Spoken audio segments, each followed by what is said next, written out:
میں جی گلگت بلتستان کے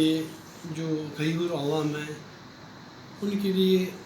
میں ایک پیغام دینا چاہتا ہوں کہ وہ محکوم انسان ہیں اور آج جو قسم پرسی کی زندگی وہ گزار رہے ہیں، یقیناً ان کی جو میجرز ایشوز ہیں ان کو حل کرنے کی ضرورت ہے. انہیں قومی ادارے میں شامل کیا جائے اور ایک باقاعدہ طور پہ ایک صوبے کا درجہ دیا جائے. وہاں کی جو نیشنل ریسورسز ہیں جن سے انہیں مستفید ہونی چاہیے، لیکن آج آپ دیکھتے ہو گلگت بلتستان کے بیشتر لوگ ملک کے دیگر حصوں میں، اضلاع میں، صوبوں میں در در کی ٹھوکریں کھا رہے ہیں اور ان کے ایشوز حل نہیں ہو رہے. اگر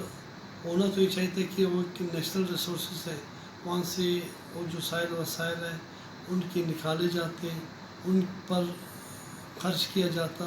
انہیں قومی ادارے میں شامل کیا جاتا، انہیں ایک صوبے کا درجہ دیا جاتا اور ان کے ترقی و خوشحالی کے لیے، ایجوکیشن کے لیے عملی اقدامات کیے جاتے تو یقیناً وہ وہاں کے محکوم انسانوں ہم حق ادا کر سکتے تھے اس طریقے سے. بہت بہت شکریہ سر، آپ نے مجھے